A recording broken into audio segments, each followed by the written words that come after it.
Pikachu.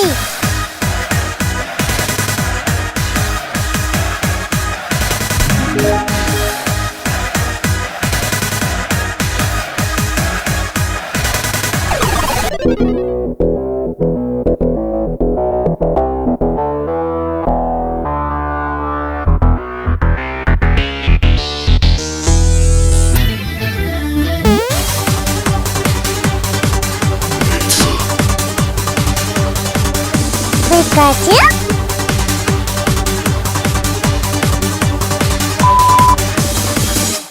¿Qué tal, entrenadores? ¿Cómo estamos? Bienvenidos a este espacio. Somos Tania y Poncho y estamos aquí por mis Pokébolas. El día de hoy vamos a iniciar con el primer episodio de este podcast hablando sobre la historia general de uno de los juegos más importantes que hemos tenido a lo largo de los 25 años que el juego tiene ya consolidado. Entonces vamos a hablar evidentemente de Pokémon. obviamente. Empecemos ahora sí que desde el principio. Ok. Pokémon surge de la mente de Satoshi Tajiri. Satoshi Tajiri nació el 28 de agosto de 1965. Hace un par de años. 55. Nada más. Bueno, sí, 55, 56 debe tener. Y él vivía en las afueras de Tokio. Las afueras de Tokio eran lugares en donde había muchísima naturaleza, muchísimos lagos, ríos, riachuelos, etcétera, y había muchos insectos. O sea, ciudad no era. Ciudad no era. Y bueno, a Satoshi Tajiri le encantaba coleccionar insectos. De hecho, durante mucho tiempo él pensó en ser entomólogo. Pero bueno, finalmente se dedicó a los videojuegos y la idea que él tenía para hacer el juego de Pokémon era poder hacer que la gente sintiera la emoción que él sentía al capturar y coleccionar todos estos insectos que él tenía a su alrededor en su infancia. Que fue una de las dinámicas básicas que incluyó evidentemente dentro del juego. Pues bueno, les comento brevemente que Tajiri justo venía como una familia humilde que vivían en una zona un poco más rural, no tan civilizada, por decirlo de alguna manera. Y su papá se empeñó en que el jovencito Tajiri estudiara alguna ingeniería. Entonces a él lo metieron a la escuela, porque el sistema japonés es diferente, muy diferente al americano. Él se metió a estudiar, pero él realmente nunca disfrutó los estudios que llevó, ¿no? Él gustaba más como de jugar videojuegos y hacer otras cosas un poco más lúdicas. Pero en la escuela conoce a Ken Sugimori, que si mal no recuerdo era ilustrador, además de lo que estudió, de la ingeniería que llevaron juntos. Y en 1989, derivado de la amistad que tuvieron ellos dos, nace Game Freak. Y nace justo como una desarrolladora de videojuegos que en su momento fue más como un hobby o como un primer intento de hacer algo diferente. Y pues 25 años después es una de las empresas desarrolladoras más importantes que trabajan para Nintendo, ¿no? Que Claro. Eso ya es hablar mucho. Yo creo que muchas de estas empresas tecnológicas surgen más o menos así, ¿no? O sea, como un par de personas Con algún Son sueño. cuatro. Creo que en general, yo no me atrevería a decir que solamente las empresas de diseño, porque tenemos historias como Facebook, como Google, como... O sea, hay una lista enorme que justo nacen como de un sueño de alguien en que nadie creía y pues el día de hoy son magnates, ¿no? Sí. Eran- Y cambiaron la historia. Por supuesto. Entonces, bueno, crean Game Freak en 1989 y decidieron crear un proyecto que fuera para Game Boy, que fuera compatible con una cosa que se llamaba un cable link. O sea, literalmente era un cable que conectaba un Game Boy a Game Boy. Y la idea que tenía Tajiri era que los insectos, los monstruos, Estos coleccionables. que él tenía, ¿no? Viajaran a través del cable. Ok, bastante creep si lo preguntas, pero Sí, un concepto un poco- que se logró llevar muy bien. En realidad el cable link, Pokémon es una de las pocas compañías, uno de los pocos videojuegos más bien, que pudieron explotar la competitividad del aditamento al máximo. Muy pocos juegos, además de Pokémon, le sacaron el provecho Que de que era la visión, ¿no? Ujú. Y bueno, se inspiraron también en juegos de RPG como Final Fantasy y Dragon Quest. Básicamente porque eran los más vendidos en ese momento. Entonces, Los más exitosos. ellos consideraron que la dinámica del RPG podía ser atractiva para el público, incluyendo como algunos conceptos, hablando, por ejemplo, el de las coleccionables, que ya lo platicamos, y que, bueno, a final de cuentas, pues sí terminó siendo un éxito, ¿no? Exactamente. Bueno, comentarles que originalmente el juego se iba a llamar Capsule Monster, porque lo que hoy conocemos como Pokébolas, que da también nombre al canal, el concepto original eran cápsulas. Era un poco diferente, estaba muy apegado a los conceptos del anime de aquel entonces. Que si recuerdan, por ejemplo, Dragon Ball, en realidad el concepto nació más o menos en aquel entonces, y ellos utilizan las cápsulas estas para vehículos Antes, y todo ¿no? ese tipo Claro. de cosas. Doctor Mario.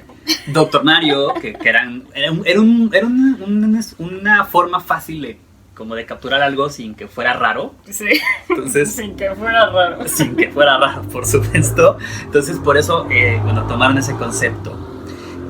El desarrollo tardó un muy buen rato en realidad. O sea, enviaron el proyecto primero que nada a Nintendo, y Nintendo lo estuvo analizando, lo estuvieron testeando, estuvieron haciendo muchas cosas, y por ahí participó nada más y nada menos que Shigeru Miyamoto, que para quienes no lo conozcan, que sería un pecado que no lo conozcas, Sería muy raro que estuvieras en ese es uno de canal los si no desarrolladores lo conoces.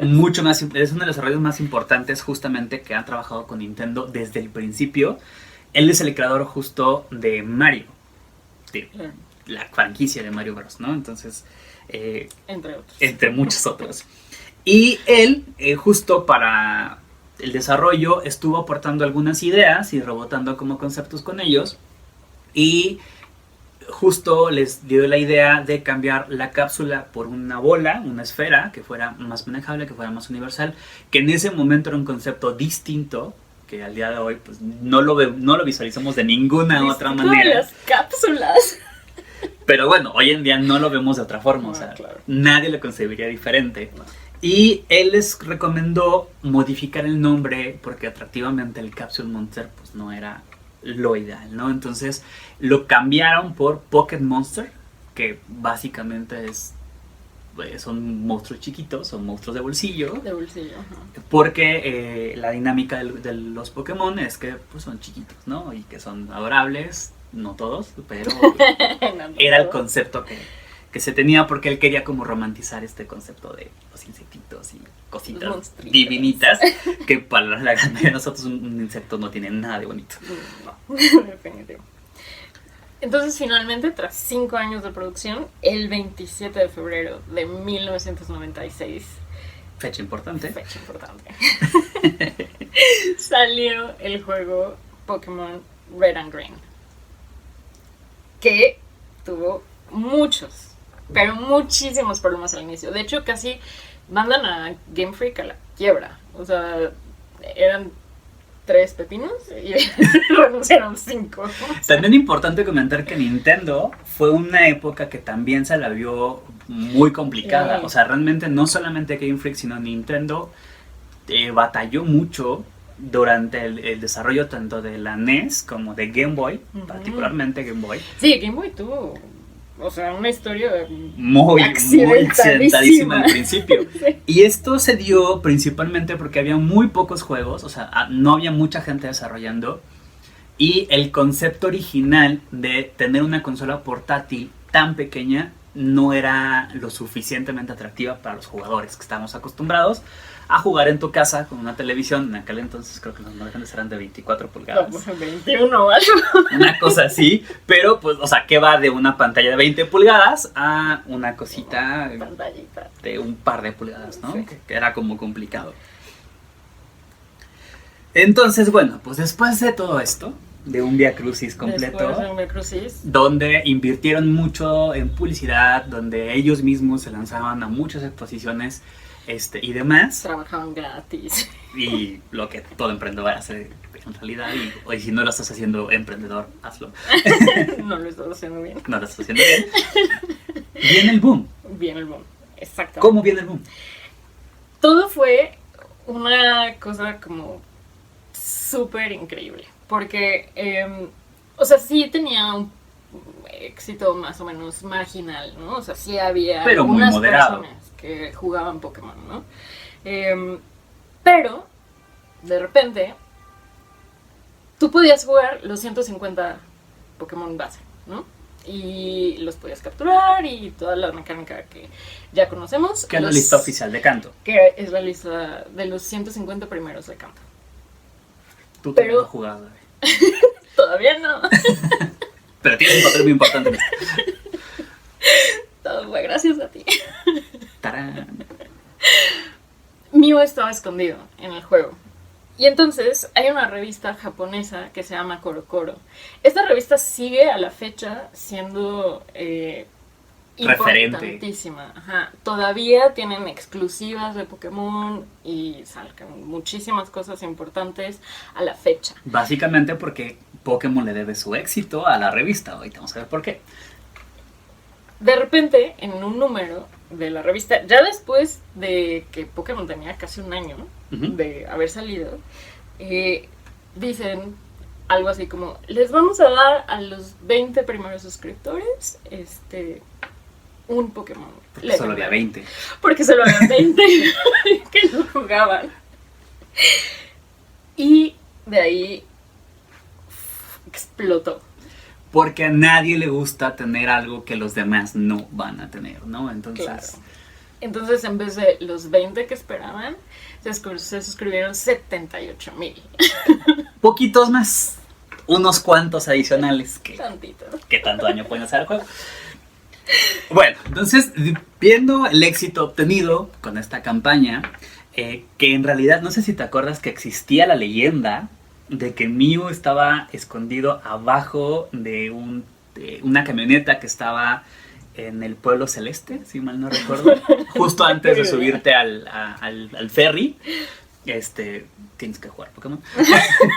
Más, creo que te falta. Tengo que jugar Pokémon. Entonces, Go. esa realmente fue una leyenda urbana que a muchos de nosotros nos tuvo horas intentando dar con él. Evidentemente, años después Nintendo dijo que no era verdad. No, claro. Nunca estuvo ahí, pero bueno, se viralizó por medio de una revista de chismes que se estaba especializada en videojuegos. No era Coro Coro, eso sí lo quiero aclarar. Pero bueno, fue algo que realmente sirvió como parteaguas y catapultó el juego a otro nivel. Y pues como una decisión inteligente por parte de la empresa, decidieron, tanto Nintendo como Game Freak en conjunto, decidieron internacionalizar los productos y llevarlos a todo el mundo. Entonces, el primer mercado natural cuando no eres de Estados Unidos es Estados Unidos, porque a partir de ahí se distribuye solito al resto del mundo. Y vienen un par de cosas importantes. Primero que nada, como bien acabas de mencionar, las versiones originales en Japón eran la versión roja y la versión verde. Pero en Nintendo y Game Freak en conjunto decidieron tropicalizarlo y adaptarse al mercado o a la región a donde iban a llegar. Y es por eso que decidieron cambiar la versión verde por la versión azul. No lo habían pensado, pero en realidad esto tiene que ver con la bandera norteamericana, para que los colores del videojuego fueran aceptados en este lado del charco, porque en realidad pues somos así, ¿no? Sí, claro. Básicamente. Entonces, esa fue una de las importantes, pero también hay otro concepto importante. el concepto de Pokémon Monster. ¿Por qué no llegó el nombre de Pokémon Monster a América en general? O sea, no salió de Japón.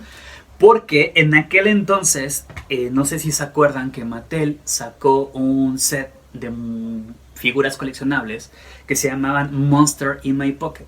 En Latinoamérica, especialmente acá por ejemplo en México, nosotros los llegamos a conocer por medio de Sonrix. De Sonrix, claro. Que tenía la cajita mágica de Sonrix. Los conocimos como monstruos del bolsillo.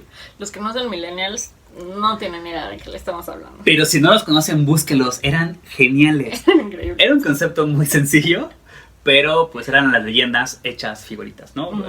Había leyendas como fantasmas, zombies, brujas y ese tipo de cosas. Sí. Entonces, para no competir por temas de derecho, temas intelectuales y demás, decidieron llevar el nombre de Pokémon Monster, pero como acrónimo. Entonces, pues lo que hicieron fue juntarlo y de ahí nació Pokémon.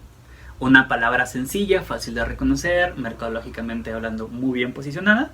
Y pues tenemos el nombre de un juego que ha sobrevivido por 25 años y que no se le ve fin. En lo más mínimo. En lo más mínimo. Ok. Conceptos. Pues ya que hablamos de la historia de Pokémon, tenemos que hablar de qué va, ¿no? Entonces, bueno, los Pokémon son criaturas que surgen de nuevo de esta como imaginario de los insectos. Entonces son animales, insectos, criaturas como legendarias, etc.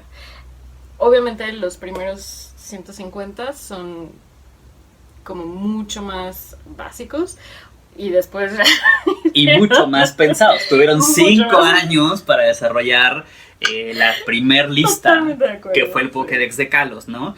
Pero es importante considerar que justamente todos los Pokémon tienen alguna asociación justo con una criatura, con un objeto, con algún ser mitológico que les da como la identidad, ¿no? Y a partir de ahí también hay subconceptos como los tipos, inclusive hasta habilidades y ataques, ¿no? Que nacen como de estos subconceptos. Pero son bastante interesantes, por eso es que podemos ver, al día de hoy vemos llaves, vemos jarrones, bolsas de basura, más allá de los típicos, de los animales donde casi todo el mundo se basaba en las primeras 2 generaciones, que eran donde básicamente todos eran animales. Eran animalitos. Algunos justo basados en animales legendarios, pero eran animales, ¿no? A partir de la 3ª generación ya empiezan a salir algunos que no son tan del reino animal. Sí. Repitieron también algunas fórmulas. Por ejemplo, fue muy criticado la aparición de Merrill, porque era Pikachu de agua. Claro. Básicamente, pero más redondo, porque sí, era una burbuja. Claro. Pero todo nace de ahí, ¿no? Y también importante que la experiencia del jugador la tomamos desde el rol de un entrenador. Entonces, como entrenadores, nosotros tenemos como esta misión tan legendaria y tan reconocida de recorrer el mundo, de capturar Pokémon, de entrenar Pokémon, de evolucionar Pokémon, porque tenemos que capturarlos a todos. O sea, la verdad es que en cuanto a tema de mercadotecnia, siento que el concepto base fue brillante. Es una travesía de aprendizaje. Muy, muy, muy importante. Y hay sistemas adicionales, ¿no? Como los gimnasios. O sea, yo creo que son como 3 cosas, ¿no? Las que tenemos que hacer. Uh-huh. Capturar, entrenar y competir. ¿No? Claro, que son los ejes bases del juego en general, ¿no? Y la competencia está fundamentada en los gimnasios. Y, bueno, los líderes de gimnasios son como estos personajes que nos retan para que seamos los mejores y podamos ganar la liga. Que si te fijas, en realidad el concepto de líderes de gimnasio está muy bien pensado de acuerdo al desarrollo de la historia. Algo que a mí me encanta es que los hayan hecho de algún tipo, o sea, que son gimnasios de tipo, claro, porque eso te da una versatilidad diferente, te permite como jugador tener un concepto de estrategia y que evidentemente los primeros gimnasios siempre son los más sencillos. Entonces la estrategia es mucho menor porque como experiencia vas creciendo. O sea, como entrenador vas aprendiendo, vas capturando Pokémon, vas entrenando Pokémon y no sale como del espectro general, ¿no? O sea, no es difícil sin ser necesario y no es fácil sin sentido.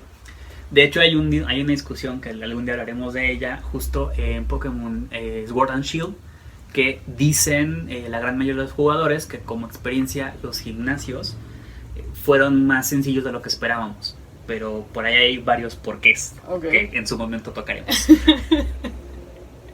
Muy bien.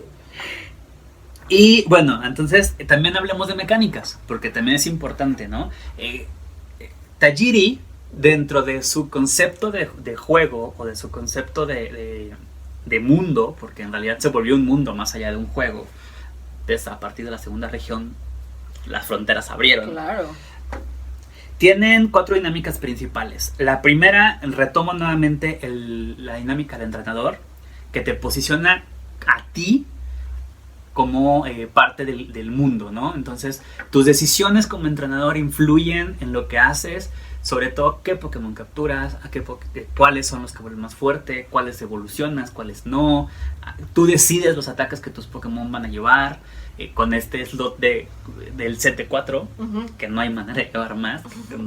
Algunos, me incluyo, me encantaría tener 6 ataques en lugar de 4. Es muy complicado.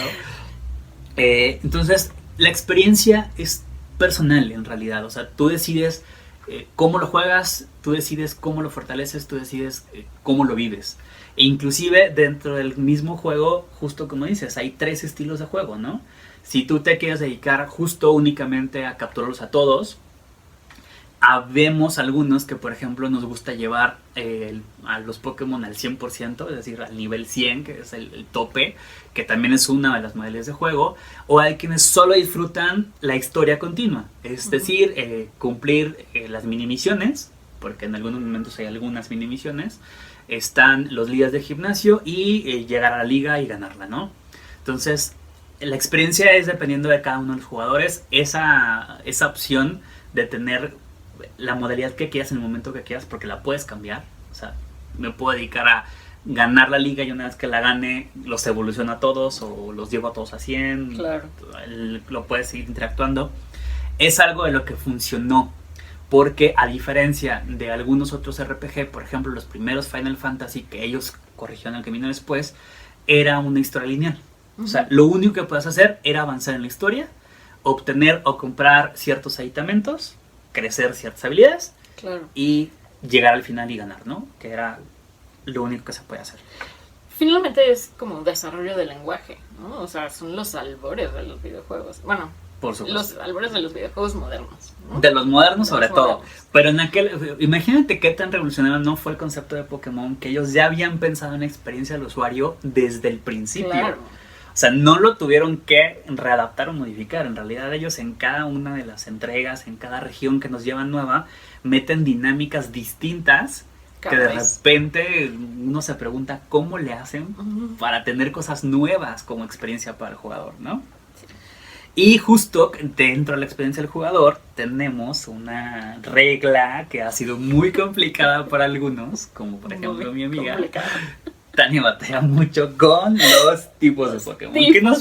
¿Qué nos puedes decir de los tipos, Tania? Son 18 tipos los que tenemos ahora en los 893 Pokémon que existen hasta el momento. Hasta el momento. Hasta el momento, por supuesto. Porque ya sabemos que esto va a continuar. Para largo. Seguro nos van a quedar en 893. Y bueno, todos conocemos esos tipos. Digamos que en el primero solo había... ¿14? 14. Sí, 14 de los 15. 18. ¿No? 15. 15 tipos porque después metieron 3. Sí, Si cierto. son 18 son... Bueno, quiero especificar por qué menciono 14. Porque de hecho hay un debate ahí Bueno, el tipo normal. muy interesante. En realidad, se supone que en realidad son 14 tipos, que son agua, hierba, eléctrico, suelo, volador, bla, bla. Después tenemos que hablar de las traducciones. Porque también, hierba, porque planta o sí, grass. hay varias diferencias, ¿no? Pero el tipo normal no era considerado tal cual como un tipo. En realidad era una ausencia de tipo. O sea, un Pokémon normal no tenía una carga elemental. Por eso es que Eran 14. eran 14 más la ausencia, normal. ¿no? Pero justo en la tercera generación incluyen 3 tipos nuevos. Que son oscuro, hada y Y acero. metal. O acero. Sí, bueno, acero, metal. Les decimos que tenemos que hablar de las traducciones. Entonces, y ya logran categorizar el tipo normal como un tipo... Entonces es que suena... Como un tipo. Sería raro decir que sería un tipo elemental el normal porque... Sí, pero... Pues no creo que sea... Pero bueno, entra dentro de la rueda de tipos, ¿no? Sí, porque finalmente también tiene sus debilidades y... Pero sin ninguna ventaja. Sin ninguna ventaja. Pero, Lo cual es bueno, horrible. pero hay buenos ataques normales. Sí, por supuesto. O Por sea- ejemplo, Giga Impacto, el hiperrayo, muchos ataques de soporte que son normales en realidad, pueden ser bastante positivos. O sea, no digo que sea malo, sin embargo, siento que como carga elemental es extraño mencionarlo como tipo normal. Pero bueno, es De ahí tipo nació. normal. De ahí nace. Y justamente hablando de los tipos y hablando de las debilidades, las ventajas y de este tipo de cosas, tenemos la dinámica de los Pokémon iniciales, que también es una de las mecánicas básicas del juego en cada una de las entregas.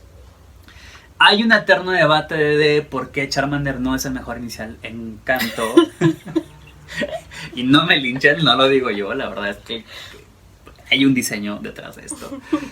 Pero justamente algo que tenemos que entender dentro de la mecánica de los Pokémon iniciales es que, si ustedes se dan cuenta, los Pokémon iniciales son exclusivos. Es decir, no hay una manera de conseguirlos dentro del juego porque están concebidos como un tipo de balance.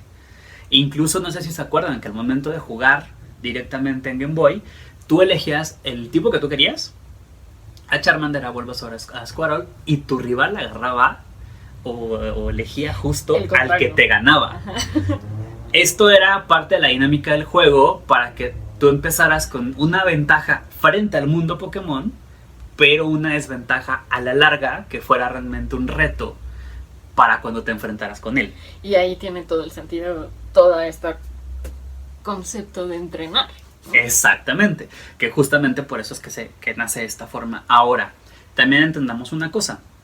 Si ustedes se fijan, o no sé si le han pensado al momento, y si no, los invito a pensar, que Pokémon utiliza muchísimo la regla de 3 o el triángulo energético.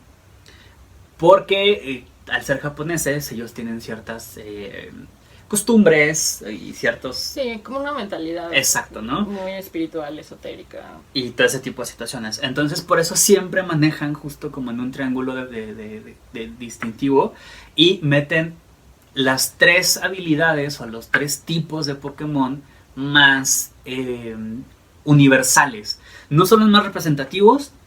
En algunas discusiones pueden no ser los más poderosos. Claro. En algunas sí. Uh-huh. Pero son los más representativos, porque son justo los que tienen como más versatilidad. Si se fijan, en realidad, casi todos ellos, inclusive al momento de llegar a la tercera evolución, son muy versátiles. Y detalladamente los ataques que pueden aprender los vuelven más versátiles todavía. Sí, claro. Y eso pasa en todas las entregas. En realidad, si se van viendo... hasta la burla que hacen del Pokémon, no me acuerdo el nombre, el de Foquita, que se vuelve agua y hada, tiene versatilidad dentro de su región. Entonces eso es lo que lo vuelve competitivo o lo vuelve destacable para elegirlo como un Pokémon inicial.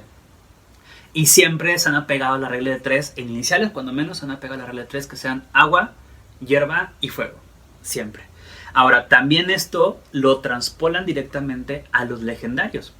Siempre ha habido legendarios que cumplen con la regla de 3, que originalmente eran fuerzas naturales, que eran las aves, justamente, No sabes que era legendarias. la tormenta, el Volcán y la Ventisca, que son Articuno, Zapdos, Moltres, independientemente de los nombres que llevan del 1, 2 y 3.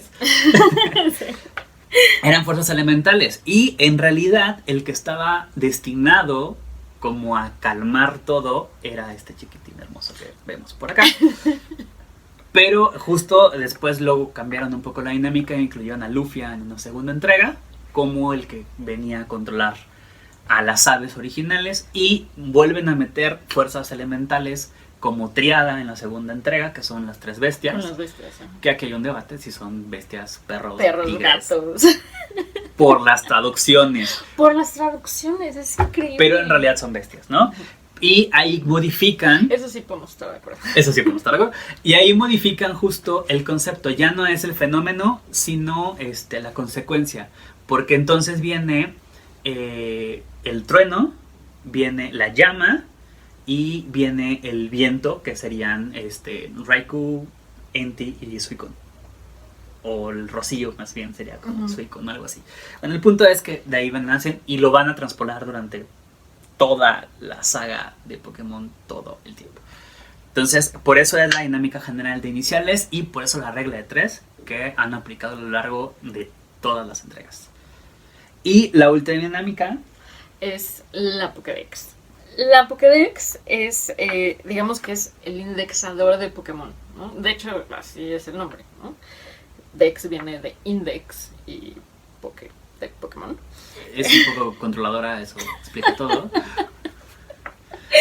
La Pokédex la creó el profesor Oak. Y básicamente tienen como 2 funciones, ¿no? La primera es con los Pokémon que solo hemos visto. Es importante.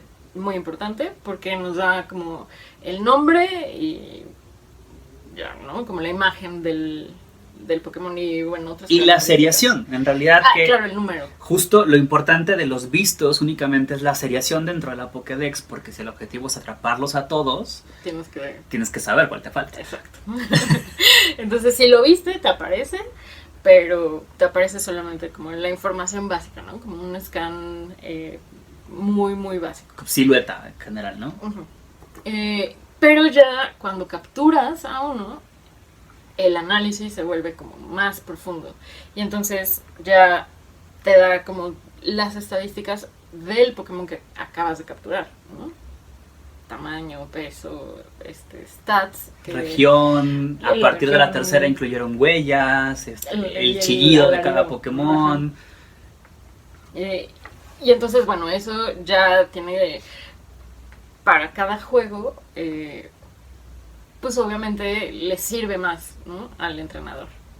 Y también, justo, algo que cumple la Pokédex es este sueño de Tajiri de invitar a todos a que colecciones, ¿no? A que tengas la colección de todos los Pokémon, ¿no? Entonces, justo cumple con el precepto del juego que es atraparlos a todos. Exactamente. Porque así sabes cuántos tienes que atrapar y cuáles son los que te faltan. Por supuesto que en diferentes juegos hay unos más fáciles que en otros, regionales, cosas que tienes que hacer. Hay Pokédex distintas, ¿no? Pero bueno, la Pokédex funciona así. De esa manera. Esas son las mecánicas generales, ya hablamos del concepto, ya hablamos de los orígenes en el papel. Y pues esta es la historia. Justo esta es la historia del juego que después de 25 años seguimos disfrutando. Yo me incluyo dentro de ellos porque no voy a decir mi edad, pero desde que nació yo lo he seguido. He tenido la oportunidad de jugar en todas las consolas, en todos los emuladores. El día de hoy tengo la Nintendo Switch. Tania se acaba de comprar su Nintendo Switch, entonces se va a poner a hacer tarea. Y queremos compartir justo como toda esta parte de la historia en general. Y pedirles, como es obligado, que nos regalen un voto de confianza, sigan el canal, denos like, ayúdenos a difundir porque nos encantaría poder llevar toda la información que tenemos preparada para ustedes. Estamos abiertos a discusiones de temas. Si alguien quiere tener algún tema en particular, por favor, háganoslo saber. Lo iremos trabajando poco a poco porque parece fácil, pero no es tan fácil. Estaremos muy al pendiente. Y esto fue la historia del juego de Pokémon por mis Pokébolas. Cuídense mucho, nos seguimos viendo. Chao, chao. Adiós.